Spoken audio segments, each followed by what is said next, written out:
Maimer of Mimana Afar Yaakov. Who can count the dust of Yaakov and Rova, a quarter of Yisrael? And we explained that the idea of a quarter of Yisrael means we're going into 4 different parts here, 4 different components, and that launched us into the discussion of the 4 worlds, which are, we derived the idea of the 4 worlds from. I can't hear.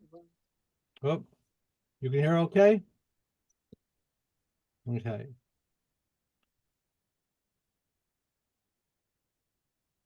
From the pasuk, from the verse in Isaiah, where God says that everything was created for my honor, I've created it, I have formed it, and I've also made it. And basically, we spoke about the idea that anytime we're talking about creation, anything coming into existence, this is, we're talking about God's speech.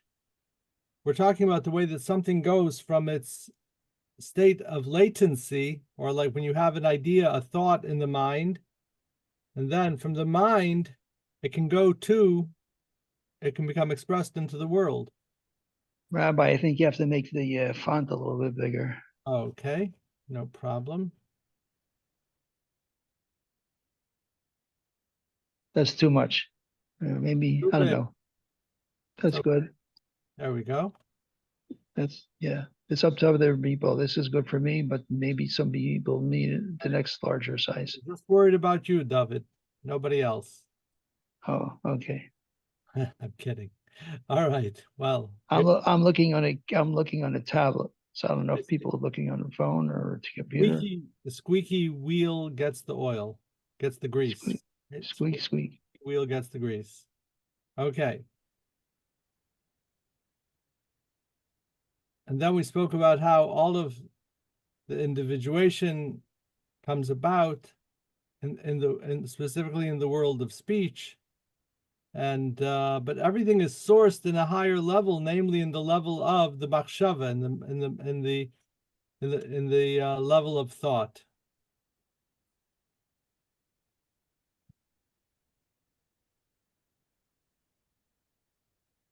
And so we shared a Kabbalistic notion, the idea of Almin Dizgalion. There's that which is called the revealed worlds.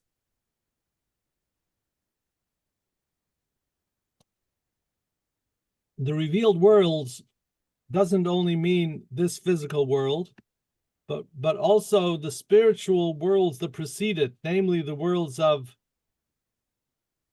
Bria, Yetzira, and Asiya. And these are all they are called Almin Deizgalion, the revealed worlds. And then there's what's called Almin Sisimin, the hidden worlds which are not revealed, which are the source for the revealed worlds.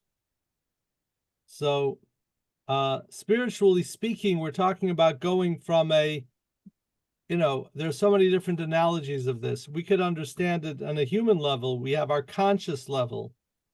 The conscious level of thought is the revealed world. It's not just what we know, but it's what we know we know. There's deeper than that. There is our subconscious mind.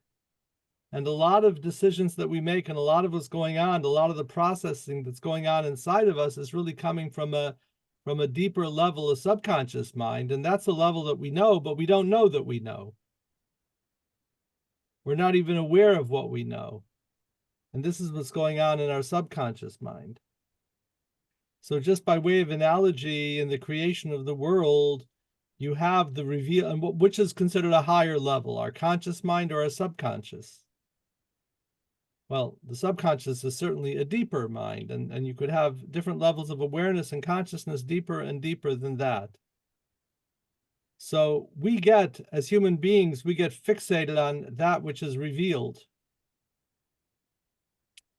But we don't think about, we don't necessarily think about that which is concealed, that which goes deeper. And oftentimes you listen to somebody and you You're aware of what they're saying. But when a person learns to listen, a person can actually hear what the person is not saying. That's going to be a much better level of listening.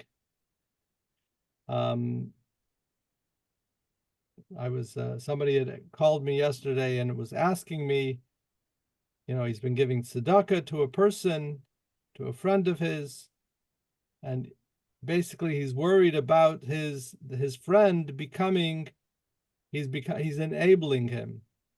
In other words, when you keep taking care of somebody's problem, you're enabling them, and they're never going to be able to solve their problem because you keep giving them their solution. And he was asking me if there is a heter, if there is an allowance according to Jewish law for him not to give him the money so as not to enable him. That was what his question was, right? But what I discerned, so I answered his question. It was a much longer discussion, but what I discerned was that he was starting to feel resentful giving this person money. So what he wasn't saying is that I really don't like giving this guy money. He keeps calling me. He's got a problem. He's calling me. It's like I'm the ATM. I'm the ATM machine. He wasn't saying this, but what I discerned from his question, that there was another question underneath. So oftentimes in our quest for reality, we are stymied. Why are we stymied? Because what appears to be reality is oftentimes not the reality. And what a person is saying and what they're expressing is oftentimes not what they're really, what's really on their mind.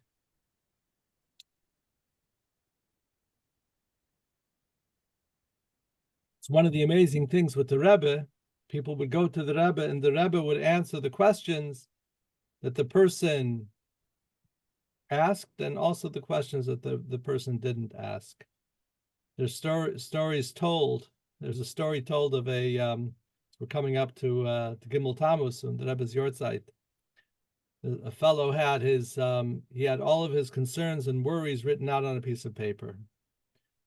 But he, 1, 2, 3, 4, 5, and people would come in with whole lists.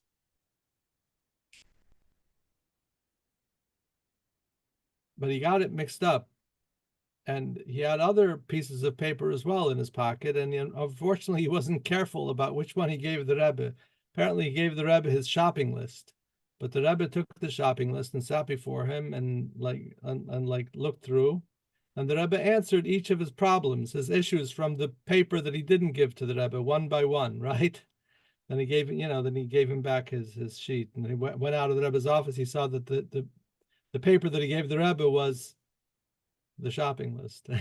So the point is that it's the deeper level, it's the unrevealed level that is the higher level. It's the deeper truth and the deeper reality.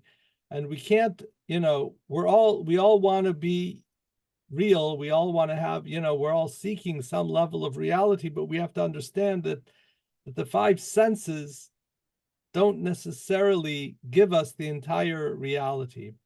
I'm just using this as a helpful life advice, way that we look at life, as well as understanding the mimer here. Everything in our world is called Almin Disgalion. Everything's revealed. Oh, everything is revealed. That must be the greatest level. No, it's not. Because it's coming from Almin Discasian. It's coming Alma Discasia. It's coming from the concealed world, which is the higher level, which is the source for everything. Or as he refers to it here, Almin Sisimin, the hidden world. Sometimes it's called Almin Sisimin or Almin Discasia. Pretty sure that's the same thing. And we discussed last week the Medrash Rabbah that tells us. Rabbi, I just want to say before, I don't know if you're seeing, I had my hand raised. No, I don't see it. Thanks. Oh, so when I first came to Lubavitch, which was decades ago, so somebody told me that the difference between a Rebbe and a Chassid, the difference between a Tzaddik and a Rebbe is that Tzaddik can answer your questions and a Rebbe can answer your questions before he asks them. Very good. Very good. So the Rebbe continues with the formation of the worlds and talking about all of existence, how everything that exists down here has a spiritual source above. And this is true on all levels, each level receiving from a higher level until the highest of all possible levels. Each guardian angel has a higher level above it.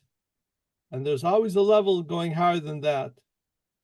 But all of this, of course, not of course, but all of this is until we get to the main point of our discussion. The main point of our discussion, can you hear me okay? You can hear me all right? Yes. Okay, so I see my picture froze. So, okay. Now, the Jewish people, on the other hand, come from a level of machshava. What we're really talking about over here, what we're going to get to all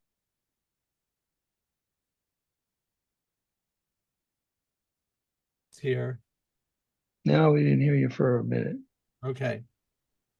The absolute departure that occurs here is that all of existence, we're talking about all of the spiritual worlds, all of the angels, all of the galaxies above, all of the stars, every blade of grass, every carton of milk, every cow, right? Everything is on this level of revealed world that we spoke about last week, that is from the level of what we call speech. And speech is the way that something emerges from its latent state to its revealed state. We don't see your picture. That's okay. I think there might be some either my computer or the Zoom, whatever. So you'll have to imagine what I look like, or you can imagine Rabbi Smith. Let's see if I can fix this.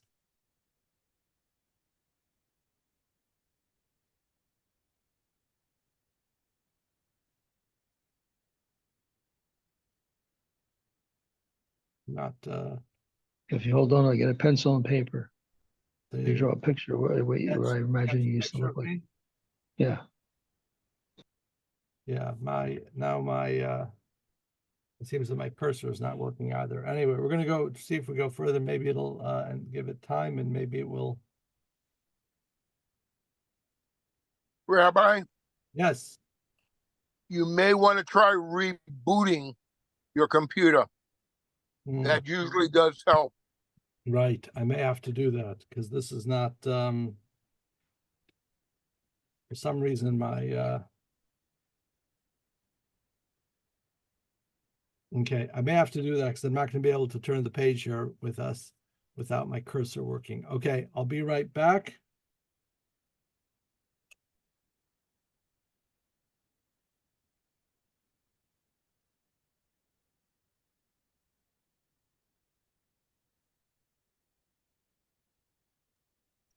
Bruce,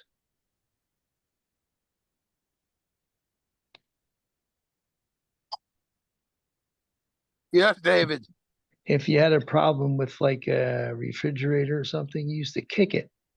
Now they call it rebooting. That's true. It could be a piece of dirt in there that stops it. By doing that, it jarred it loose. In this case, because it could be the weather where we are or where he is that's causing this problem. Mm-hmm.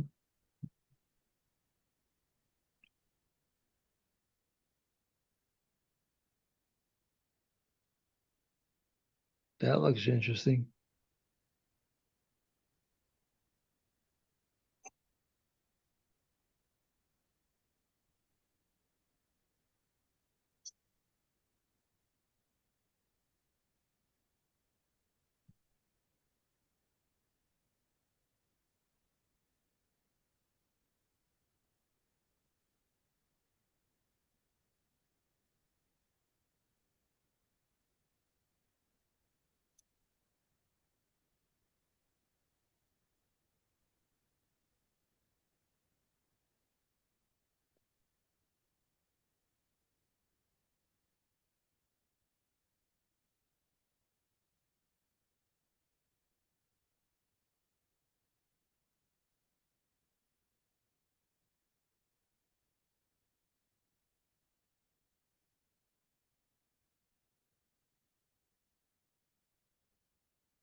While we're waiting, I'll tell over some things from the Baal Turim on this week's Parsha, which is Parsha's Korach. He says in the first verse of the Parsha, of the portion of the week, it says that, the second verse, it says that Korach and Dasan and Aviram, they stood at the tent before Moshe Rabbeinu, before Moses. So the gematria of the word they stood, Vayakumu, is 168, which is equal to that of the word lachalak, which means to argue.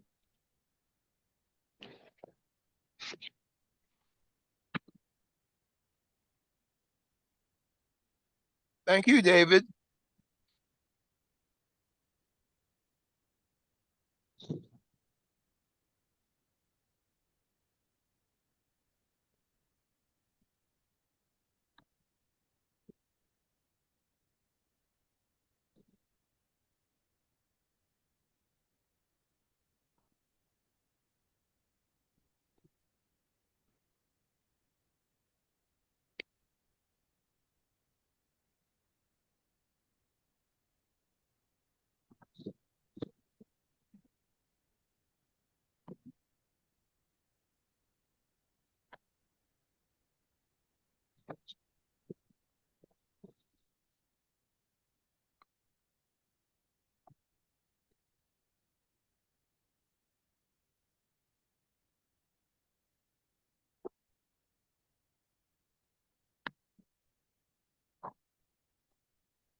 Did we lose Rabbi Rice or what?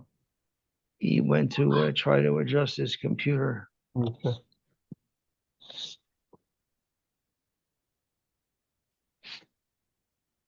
It shouldn't take that long unless he has a real problem.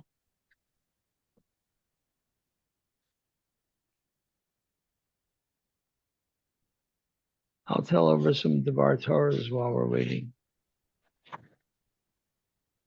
Go ahead, Rabbi. This is from a book called the Chassidic Masters, and there's different sections from different Rebbes. This is from the Chosev Lublin. He says, love and fear are called hands.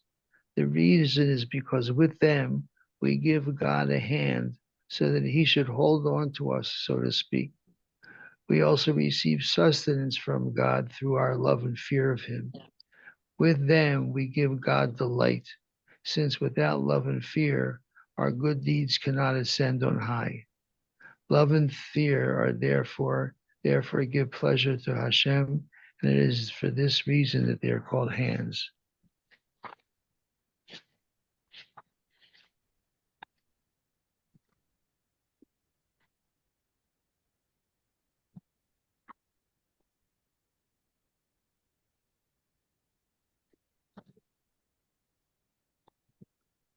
Oh, there we go. Oh, there you go. I just had to kick my computer. Thank you, Bruce. You're very welcome, Rabbi.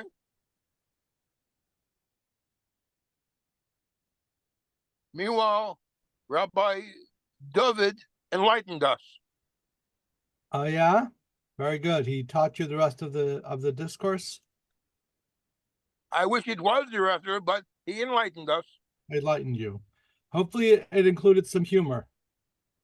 Always. Something from the Baal Turim and something from the Chosev Lublin. Ah, okay. Stories. Wonderful. So something from the Chosev of Lublin, and who was the first one? The Baal Turim. Okay. Okay.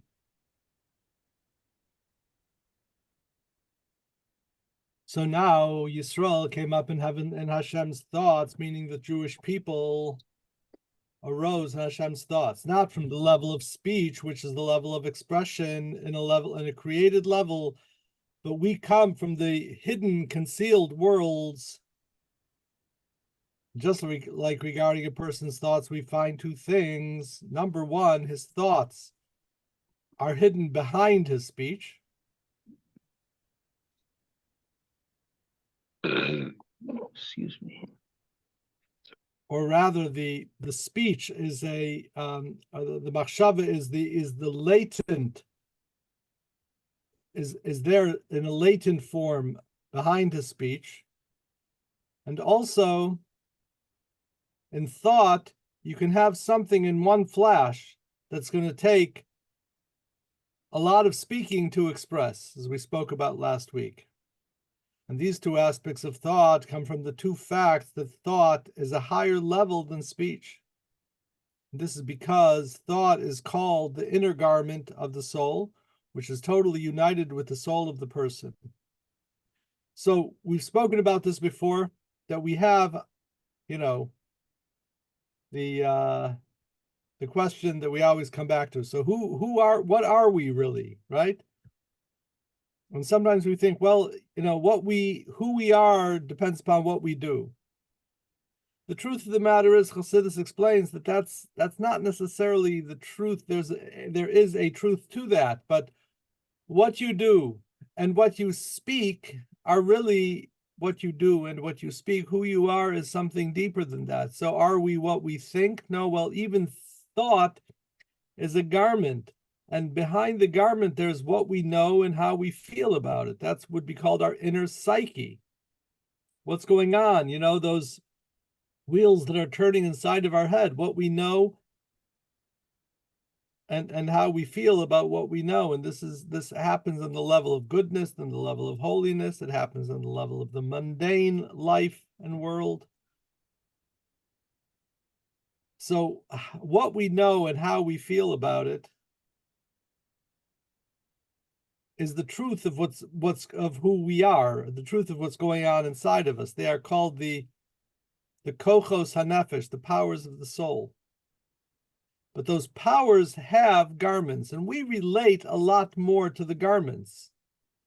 The garments is how those powers become expressed. So oftentimes, we'll say something to someone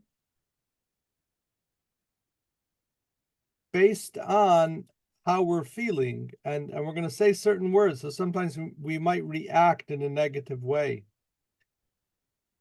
that didn't really fit the situation. Well, that's because we're feeling something, we're thinking and feeling something negative. That happens very often when we feel like we're not acknowledged, or we feel we're not getting the appreciation that we deserve, and then someone says something to us or doesn't say something to us, and we're going to respond based on how we're, what's really going on inside of us. The point is, our words are the way one of the ways that becomes expressed. Now, this is not the truth is that in Yiddishkeit, no matter what's going on inside of our mind or our heart, we should act in a proper way. And as we know from Tanya, that we have the psyche of the animal soul, and we have the psyche of the godly soul, and we can always choose to use the psyche of the godly soul. But the point over here is that, as Chassidus explains at great length, what we do and what we say, and even what we think, is not really who we are. These are just levushim. These are called levushim. A levush literally is a garment of the soul. But what we mean by a garment is they become forms through which something becomes expressed, right? So the garment is a funny kind of a term, because we think of a garment as something that conceals or warms, something that goes over something. But really, what we mean by a levush here, like the screen that you're looking at, is a garment for the computer. In computer terms, we'd call it a peripheral. And the peripheral allows for this extraneous, superficial expression of what's really going on inside of the computer. And that's what we mean in Chassidus when we say a garment. So the thing is, when we talk about speech and action, those are garments, but machshava, thought, is an inner garment of the soul, and it is totally united with the soul of the person, which is why from thoughts to come into speech, it's actually like something coming, it's comparable, it's like something from nothing.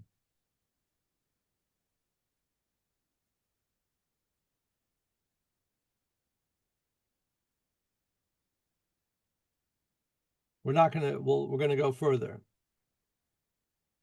Therefore, it's written, and Adam called names to all of the animals and to all the birds of the sky, which is also a reference to the angels, who are spiritual sources of the animals and birds, as they are described in Yechezkel, the faces of a lion, the faces of an ox, the face of an eagle.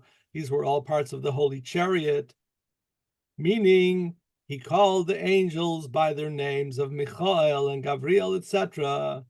Now, when you have a name, you have a word. When you have a word, you have letters. These letters are the combination through which they receive existence from the word of Hashem, as we've discussed in previous classes, that everything comes into existence through the divine word. The divine word comprised of divine letters. These letters are certain shapes that draw the divine energy in a specific way, and a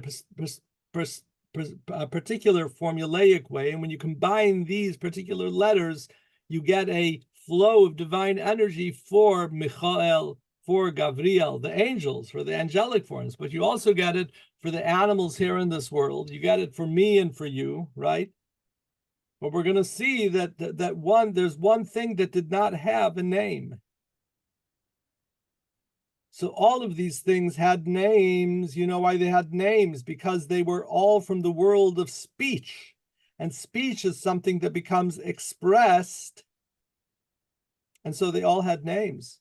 But Adam had no name. And we're going to see this as alluded to in the verse. However, as the verse finishes, Adam called names to all of the animals, birds of the sky, creatures of the field, etc. And he also called names to all of the angelic creatures. But Adam did not find a helper for himself, meaning that he did not have a name. So Adam himself called names to everyone, but he himself didn't have. And we're going to now examine why this is. And this is, we did this last week, but we're reviewing it again.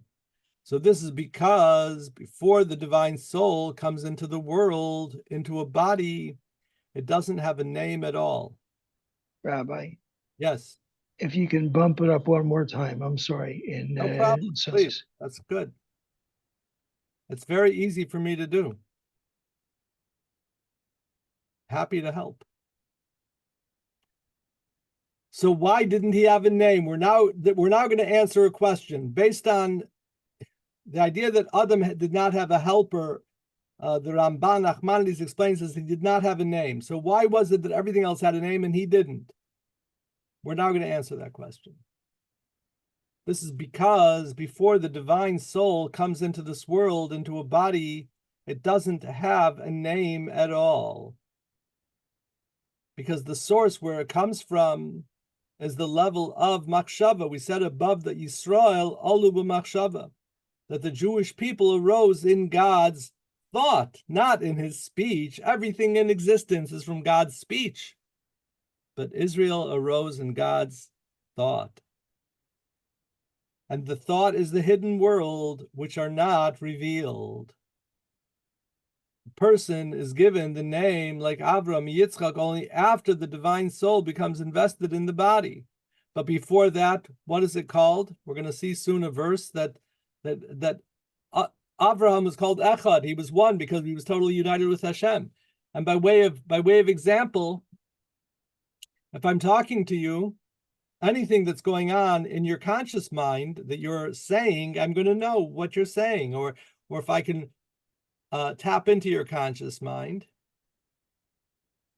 I can know what what's on your mind.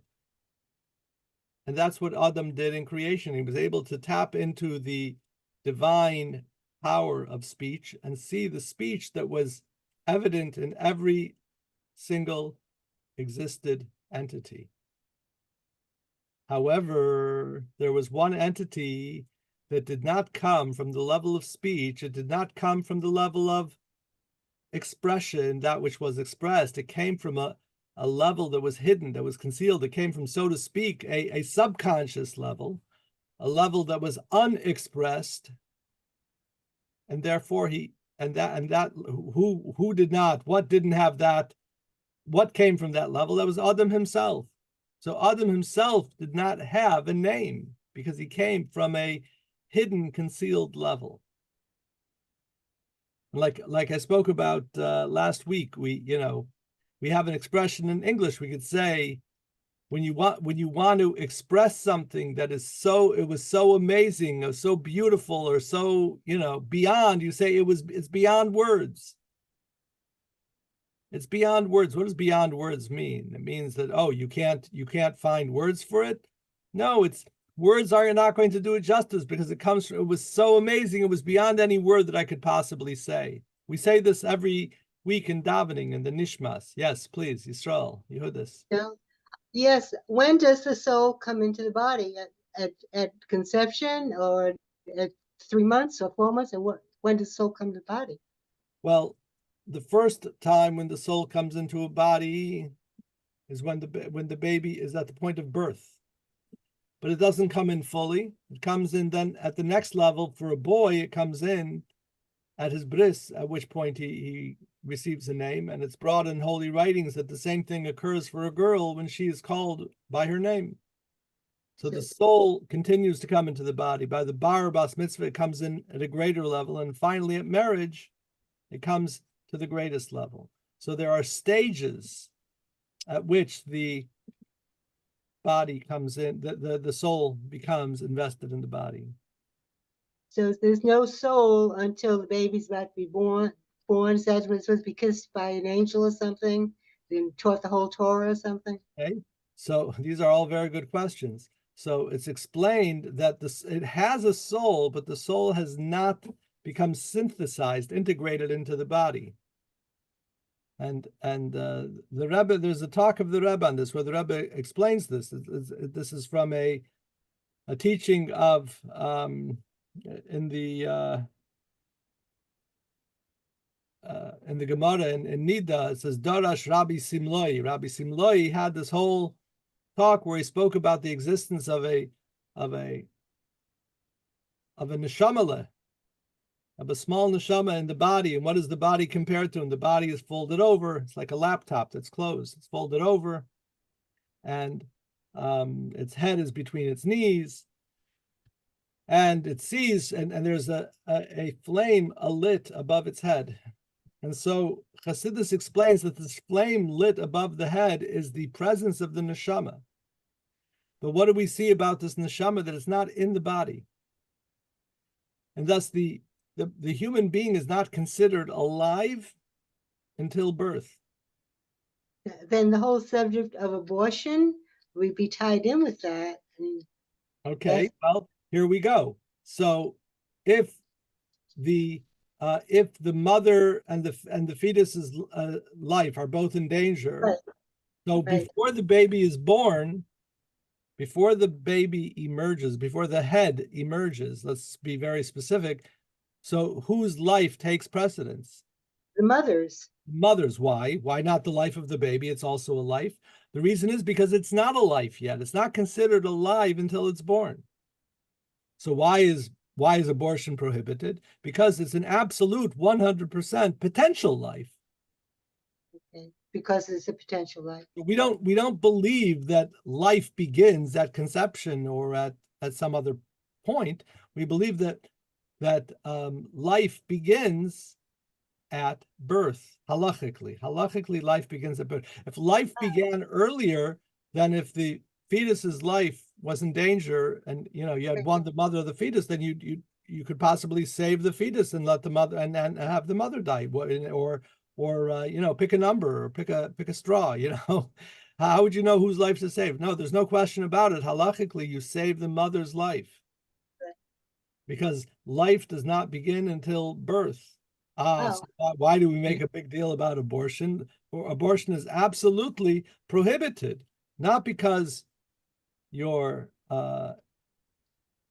aborting a life. See, that's why even in Judaism, you wouldn't be right. You're not what we call it aborting. You're you're not killing.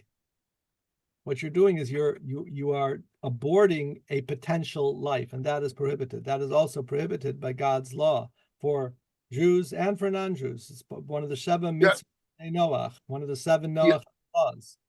That's the Yes, first the time. rabbi. That's the first time I've heard the explanation. I appreciate that. But Rabbi, Yes. a lot of that depends on whose life is in jeopardy, whose life will survive the situation that might arise. The reason why I'm saying that is because at one point I was a medic many, many years ago. And Remember, I don't remember when you were medic, but I remember you telling us. but it all varies on whose life is really in danger, So you who have will survive, and who is going to perish. right. Okay. Well, that's a factor for sure. But you have to understand that even as a medic, you weren't necessarily given the halachic parameter, right? You were given the legal parameter, and the two are not identical. What if a mother? Correct. What if a mother says, "Please let me perish and save my baby"? Well, No, I would not do that. okay, I would not let the mother die if she is still healthy. right, I'm sorry. I cannot do that. right. I can go to, right. what I'm trying to say is I can go to prison if that's the case. But thank God you were never in that situation. Thank God is right. Right. Rabbi, Yes. before I was interrupted, I had a comment that separate and apart from Yehuda's comment, and that is Before your statement was aborted.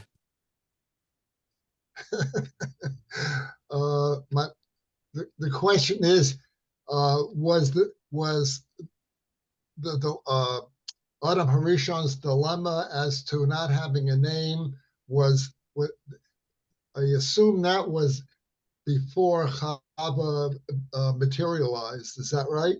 Yes. And if not, and because if not, then the question would be how and who named Chava. Right. Right.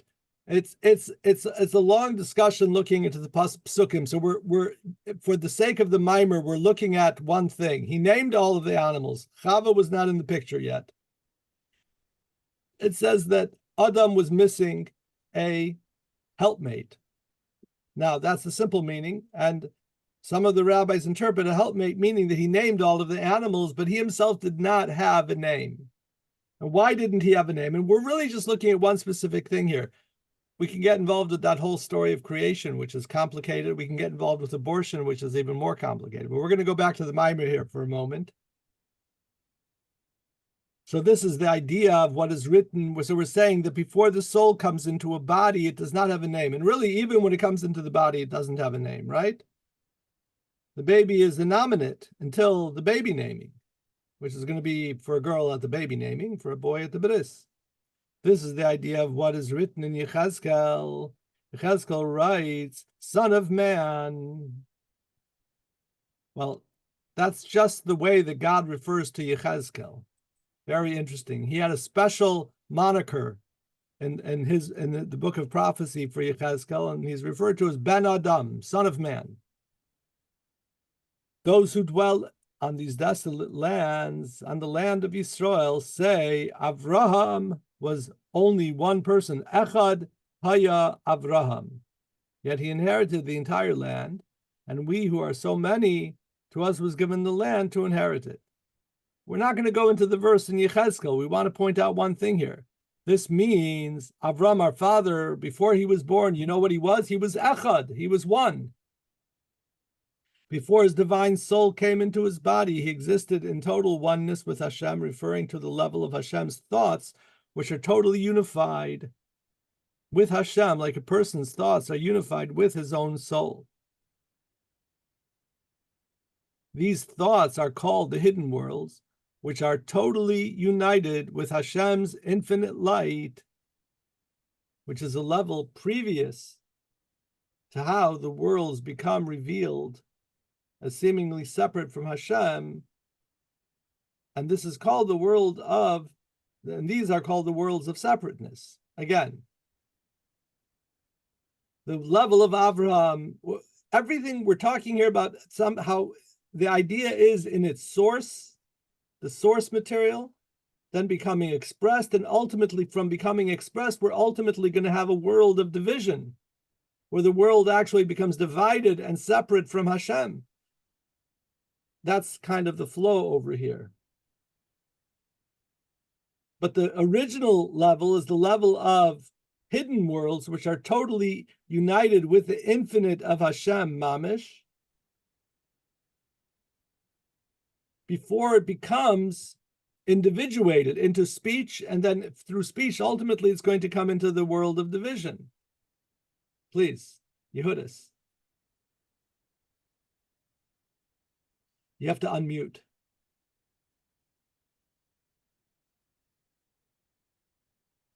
The two levels of the soul that remain in the higher worlds, the higher and Yehudis, or something like that. Yehuda, the higher, and the other one starts with a Y. That remain in the higher worlds, only 3 parts of the soul descend into the body, right? So the 2 parts that remain in the higher worlds are still connected with the 3 down there. That's connected more to Hashem. Right, and what you're talking about relates to what we're talking about, but let's see if that comes up later on, maybe next time. I'm not sure, hopefully we'll be able to meet next Tuesday is Gimel Tammuz. I'm not sure if there's going to be a class or not. I'm not sure if I'm going to be able to teach, or I might have to teach a day earlier. I'm actually going to be in England visiting my family there, but the time should work for me. We'll see. I might have to switch to Monday, just a heads up. And then we might go and discuss the idea of the 5 levels of the soul. But right now, I mean, you're right. So when we're talking about the name of the person as their soul comes into the body, we are talking about lower levels of the soul that come into the body. There could be a higher level. There could be a yechida level of the soul that comes into the body, and the person still gets a name. So what it depends upon is the soul entering the body. That's the point. Can the chaya yechida come and enter into the body? Yes, they can. It's not the common, right? It's not the norm, but they can. And as long as they enter the name, then as long as they enter the body, they get a name. But moving to the point over here. So let's go forward. Therefore, I'm going to kind of sum up. Let's see where we're at in terms of the end here. Therefore, Adam Harishon had all of the Jewish souls were incorporated. I spoke about this last week. All of the souls were incorporated within Adam Harishon, right? Adam Harishon was the source human being for all human beings. So for the Jewish people as well, yes. And as I explained last week, after the sin with the Eitz Hadas, with the tree of knowledge, his aspect that was the source of the Jewish people went into hibernation until Avram, Yitzchok, and ultimately that aspect of his soul became manifest in Yaakov. Again, Adam Harishon was the source human being for all human beings. So did he have all of the Jewish souls incorporated within him? He did. At the sin in Gan Eden, so the Jewish soul aspect of him went into hibernation until Avram, Yitzchak, and ultimately Yaakov. And it became manifest in Yaakov. So Yaakov now becomes the holder of the 600,000 souls. But at this point, when Adam was naming all of the names, naming all of the animals, all of the creatures, he was the source of the Jewish souls. So they were all incorporated with him in a level of oneness, absolute oneness. And we have a very important idea regarding the souls here. So Adam, the first person, included in himself the 600,000 root souls for all the Jewish people in one level, since the source of divine souls is from a level above and beyond the division and separateness of the rest of the created beings, as explained above. So how can you have 600,000 souls in one person?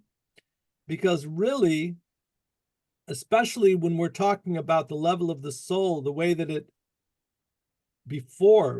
precedes having a name, it is totally incorporated within the divine oneness. And in that way, all 600,000 are all there in one, as one. So that is that's the end of this section. We'll continue next week. We'll just start a little bit. So now we have to, now that we know this amazing level of the source of the Jewish soul, that we are in the level of divine thought, which precedes divine speech, the question now becomes, we're going to understand this question in chapter 2, which again, we'll pick up next time. So after the above truth and explanations, we can understand what is so now we can understand what is the great advantage the divine soul receives in this physical world through becoming invested into a physical body. Well, okay, so he's going to say now we have enough information that we can answer that question and know what's the benefit of coming down into the body. And now here's the question. Since in the soul's source, where it was derived from in the world of Atzilus, it was included in and unified with the infinite light of Hashem on the level of Hashem's thoughts, which are called hidden worlds, which is the level above and beyond the level of Hashem's name, and the words of Hashem, which are called the revealed worlds, as we explained above. So there's got to be an advantage for us specifically coming down into this world, and that's what we're going to get into next week. All right. Any questions or thoughts? Yes, I thought that it would appear that Hashem, when he decided to create our world, he already had in mind that he was going to have a separate collection of souls that would ultimately populate his chosen people. So Yidden were part of the original conception of the world, is what I'm taking away. Okay. This is a big discussion. Was it God's plan that ultimately there should be Jews and non-Jews, and that we would come about through Avram, Yitzchok, and Yaakov? We'd have to say it was. In which case, even the sin of eating from the Eitz Hadas was part of, ultimately in some way beyond our understanding, part of that plan, which is hard to conceive of because it was a sin. So was it a sin or was it God's plan? This is somewhat of a paradox. And does all of this just pertain to Jewish souls and not to non-Jewish souls? Well, ultimately, when he says that when he's talking about the level of the soul coming from the level of machshava, that is referring exclusively to Jewish souls. Yes.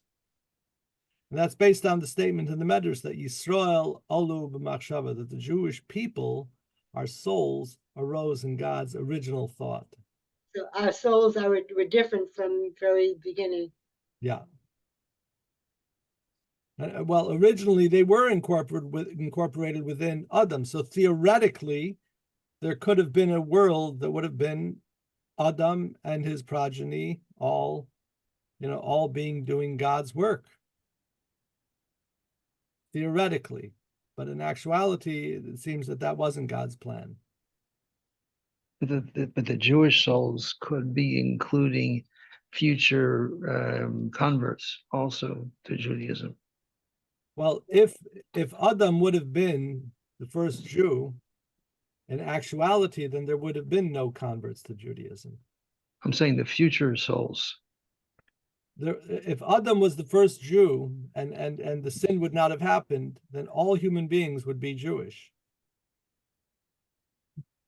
But what I'm saying is, if you're talking about this, the soul's source, and it's in Hashem, as the source of the souls, Yeah, you're saying as it is, as we are today, all of the source souls in the divine thought include all divine souls, all Jewish souls, including those who are born Jewish and those who convert to Judaism, for sure. But not the Gentiles. Not the Gentiles. The Gentiles have a different quality soul. This is what's explained in our books. also the other level that that Yehudis was mentioning was it's Chaya and Yechida is the second level that's above the body. Yeah, she had mentioned those levels, right? Okay, well, thank you all for joining. I apologize for the technical difficulty. Thank you, Rabbi. Thank you, Rabbi. Thank you, Rabbi.